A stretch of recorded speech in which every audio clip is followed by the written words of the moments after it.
Passe à présent à notre série de l'été. Aujourd'hui, nous vous proposons une traversée du Berry en empruntant la route de George Sand. La célèbre écrivaine a laissé un fort héritage sur ce territoire qui a largement inspiré son œuvre. Dame Agassa nous emmène.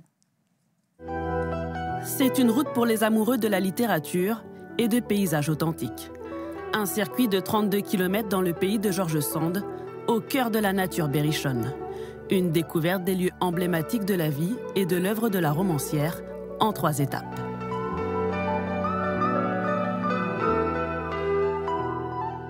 Bienvenue sur la route de George Sand qui débute pour nous ici à La Châtre, petite commune où l'empreinte de la romancière est absolument partout. Lycée Espoir rue porte son nom, une statue ici la représente et un musée lui est même consacré. C'est notre première étape, suivez-moi.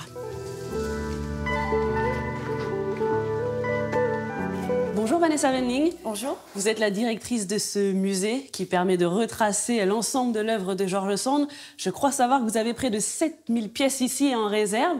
Lesquelles peut-on découvrir à travers ces vitres? Alors, souvent, ce qui est assez émouvant, c'est de découvrir les manuscrits de George Sand parce qu'on rentre au cœur de l'écriture, de l'œuvre de cette romancière.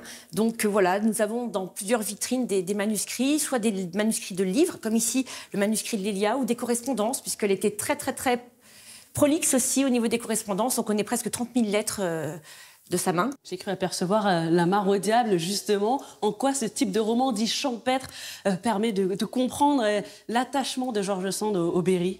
Tout au long de sa vie, elle va chercher à en faire un territoire un petit peu idéalisé, c'est-à-dire qu'elle en parle beaucoup dans ses romans, les fameux romans dits champêtres, on en connaît beaucoup, La Mare au diable, bien sûr, François le Champy, Les Maîtres sonneurs ou d'autres, et elle est une des premières, en tout cas au XIXe siècle, à faire de ces petits paysans des vrais héros de romans, et pour le coup, faire du Berry aussi un héros de roman. Le Berry inspirait beaucoup George Sand. D'ailleurs, le musée porte le nom de la romancière, mais aussi de la Vallée Noire. Qu'est-ce que c'est que cette Vallée Noire? La Vallée Noire, c'est une géographie fictionnelle. Où elle dit, je pars de telle hauteur, de Corlay, je tourne autour de la Châtre et de Nohant. Et elle fait une géographie très détaillée de cette Vallée Noire. Et elle explique pourquoi le terme Vallée Noire. C'est parce que les soirs d'orage, nous sommes dans un paysage de bocage, en berrichon dit des bouchures. Les soirs d'orage, eh bien, la ligne d'horizon qui est boisée, eh bien, elle devient violette, quasi noire. D'où cette Vallée Noire, qui est le creuset même, en fait, de l'inspiration littéraire de George Sand. Cette Vallée Noire et ces paysages de bocage chers à la romancière, nous les traversons pour poursuivre notre route. Direction Nohanvic, notre deuxième étape, lieu de la demeure de George Sand.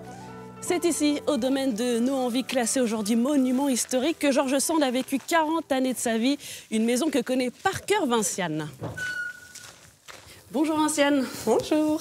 Vous êtes guide ici Oui. dans la maison de George Sand, C'est ça. dans laquelle on est en train de pénétrer. Est-ce que vous pouvez nous la présenter? C'est un lieu que George Sand a connu très jeune? Oui, parce qu'elle est arrivée là, elle était petite, elle avait 4 ans, et elle va rester vivre là avec sa grand-mère. C'est la propriété de sa grand-mère. C'était une propriété foncière. Il y avait beaucoup de terre et la belle maison. Et elle est l'unique héritière de sa grand-mère. Elle préférait être ici qu'à Paris. C'est ça. Ah oui, et de loin. Et elle y faisait venir plein d'artistes, c'est ça? Ah oui, parce que elle invite les gens qu'elle aime. Elle a vécu 9 ans avec Frédéric Chopin. Elle a tellement adoré et admiré Eugène Delacroix. Il est venu 3 fois. Elle a reçu Honoré de Balzac. On poursuit la visite. On va au théâtre. Je crois qu'il y en a un dans cette maison. Oui, il y en a 2 même. C'est un lieu qu'elle appréciait? Oui, c'est un lieu qu'elle a voulu. C'est un lieu qu'elle a créé. 2 théâtres et une salle de spectacle. Alors on sait qu'elle a écrit beaucoup de pièces de théâtre, en plus de romans, avec des textes engagés également. On sait que ça faisait partie de sa personnalité. Elle s'engage pour le peuple. Elle voudrait qu'il ait les mêmes droits que les riches. Elle voudrait qu'il vote. Elle voudrait qu'il puisse choisir sa vie. Elle voudrait qu'il soit instruit, le peuple et les femmes. C'était une femme engagée. C'était une femme dans l'empathie et dans l'humanité.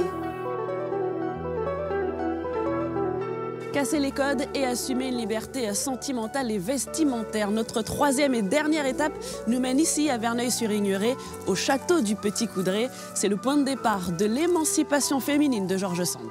Bonjour Pierre, bonjour Lydie. Bonjour. Vous êtes les 2 propriétaires de ce château et on est ici dans votre parc très joli et surtout à l'histoire incroyable. Vous me la racontez? C'est ici que le 30 juillet 1830, à l'invitation de Charles Duvernet, Aurore Dupin est venue et a rencontré pour la première fois Jules Sandeau. Quand elle est remontée à Paris, en 1832, elle avait dans ses bagages son premier manuscrit, Indiana, qu'elle présente à Sandeau pour qu'il le co-signe, et là il refuse. La légende raconte que se trouvant dans le bureau de Henri de La Touche, le directeur du Figaro, il lui aurait dit « On est la Saint-Georges aujourd'hui, adopte ce prénom ». Alors c'est ici qu'Aurore du Devant est devenue George Sand. Et cette histoire, vous ne la connaissiez pas il y a 40 ans lorsque vous avez acheté cette maison? Non, nous ne la connaissions pas. Cette histoire, ça a été la folie de notre jeunesse.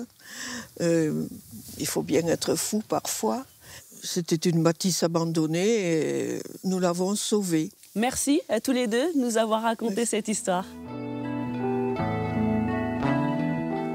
Et voilà, c'est ici que notre itinéraire prend fin. Nous avons réalisé 3 des 7 étapes sur cette route de George Sand qui, vous l'aurez compris, reste une véritable ambassadrice pour ce territoire berrichon.